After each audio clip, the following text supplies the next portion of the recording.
Hello everyone, welcome to day 17 of our 30 days of watercolor flowers. Today we are painting tulips. Tulips are such a pretty flower and they're very straightforward to paint. So we're going to do these teardrop shapes for the petals and then make sure that they're overlapping with the very distinct pointed ends coming out the top.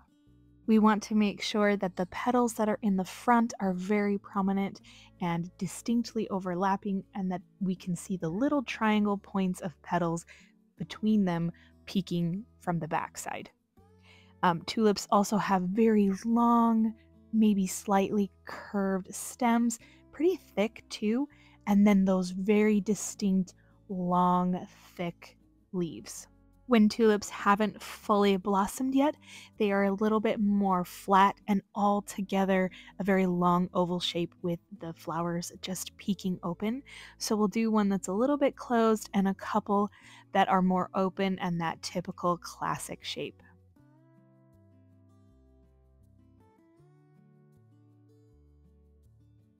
Tulips come in all different colors, but my favorite tulip color is yellow. So we're going to pick up our deeper yellow color, mix it with our lighter yellow color to get a very nice neutral yellow color. We also want it to be mixed pretty good with water because we don't want our first layer that we're putting down to be super heavy or dark or thick. We want to make sure we can add more color into it to add the contrast. So we're creating the petals doing those teardrop shapes. I'm doing this one a little bit differently. We are adding two little peaks to this front petal to give the idea that there are two petals there. And then we are bringing the triangles of petals from behind and then creating another petal that's attached to on the side. So that's another way to add interest and different looks to your tulips, is kind of making the different layers attached and coming forward.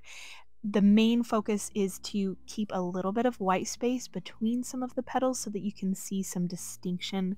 Otherwise, they kind of all flow together. This tulip here is kind of the classic tulip shape.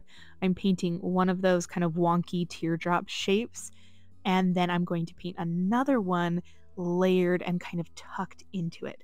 So I make that look by adding just a little bit of white space between them so that you can tell that there are two different petals there, and then I add a little peak between them for a petal that is in the back.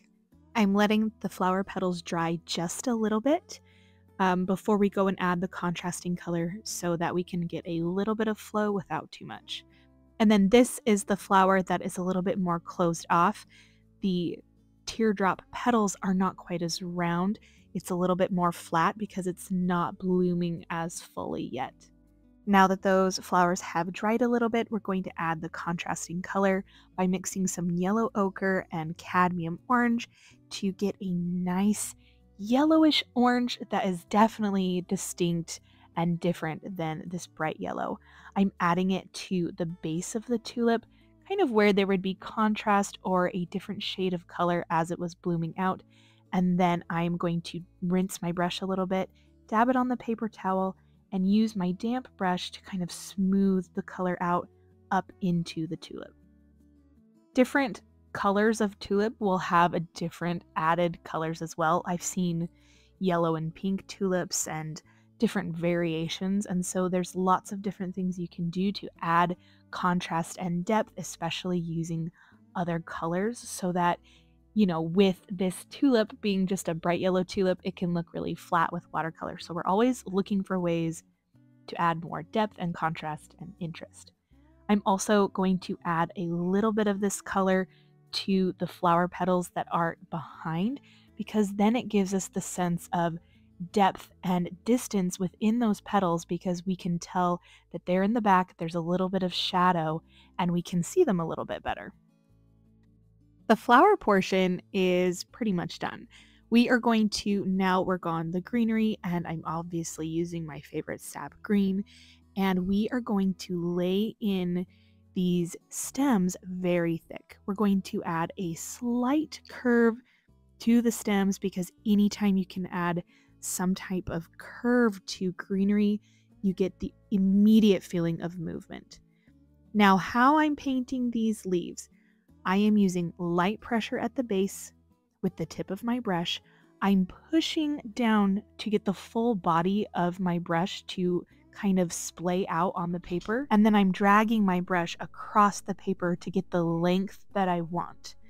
Then I am releasing the pressure to get back to the tip of my brush to then come to the point. Because tulips have these really long leaves that sometimes curve over, we can play with how the ends look. So with this leaf here on the right, I've taken some of the color off with a damp brush to create a highlighted spot, and then I'm darkening the area underneath. So I'm imagining that my leaf is kind of folded over and that the highlighted spot is kind of the flap of the leaf that is coming over the edge, if that makes sense. So as I darken up that spot, it will become more clear what I'm trying to accomplish. But if you leave kind of a triangle section towards the end, and I'm going to do it over here as well on the left, you can get that folded over leaf look. One of my best pieces of advice when you're trying to paint these leaves is to look at a reference and see how they behave. Wait for everything to dry and then go back in and add your details. You will be so much happier. I have picked up a little bit more sap green so that I can layer on some contrasting color, adding shadows and a little bit of detail to each of these leaves because we really want mid-tone, light tone, and our darkest tone. So I hope you can start seeing there on the right side where that little triangle area I've left at the tip of the leaf is lighter, and I have darkened up the base near it so it looks like it is folded over. And I'm going to do that again here on the left. I'm going to add some darkness right under here where it looks like that tiny tip of the leaf might be folded over and catching the light. And that is it. Our tulips are totally finished. Pretty easy and straightforward, right? So now we just need to add it to the day 17 spot on our watercolor flower guide. I made this a very large and in charge tulip. I wanted it to be bold and front and center, and I did that classic, typical layered look. Thank you so much for being here for day 17 while we painted the beautiful bright yellow tulip. I will see you all tomorrow for day 18. Bye.